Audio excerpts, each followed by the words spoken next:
திரு ரங்கசாமி அவர்களுக்கு தனியாக ஒரு சரித்திரம் இருக்கிறது. அவர் மட்டும் தனியாக பதவி ஏற்றுக் கொள்வார். அதற்கு அமைச்சர்கள் ஒருவர் தான் தனித்தனியாக பதவி ஏற்றுக் கொள்வார்கள்.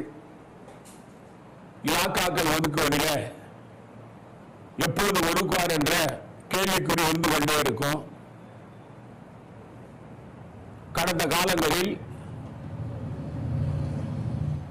மரியாதைக்குரிய திருமுருகன் அவர்கள் அமைச்சராக போட்டு 138 நாட்களுக்கு அவருக்கு இலாக்கா கொடுக்கப்படவில்லை. இன்னொரு அமைச்சர் மரியாதைக்குரிய ஜான்குமார் அவர்கள் இலாக்கா இல்லாத மந்திரியாகவே காலத்தை ஓட்டினார். இது ரங்கசாமியினுடைய சாதனை. இப்பொழுது இந்த 3 அமைச்சர்கள் பதவியேற்ற பிறகு கூட எப்போது அவர்களுக்கு இலாக்காக்கள் கிடைக்கும் என்பது கேள்விக்குறிதான். ஆனால் நிர்வாகம் சந்தித்து போயிருக்கிறது.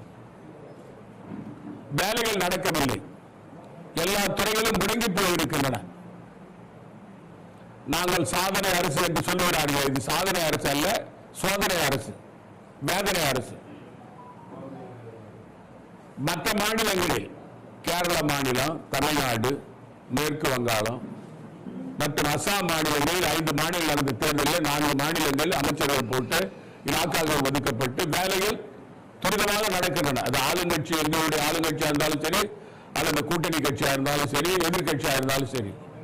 புதுச்சேரி மாநிலத்தில் மட்டும் ஏன் முதலமைச்சர் ரங்கசாமி உடனடியாக அமைச்சர்களை நியமித்து இலாக்காக்களை ஒதுக்காமல் எல்லா இலாக்காக்களையும் தானே வைத்துக் கொண்டு ஒரு வேலையும் செய்யாமல் நிர்வாகத்தை சந்திக்க வைக்கிறார்?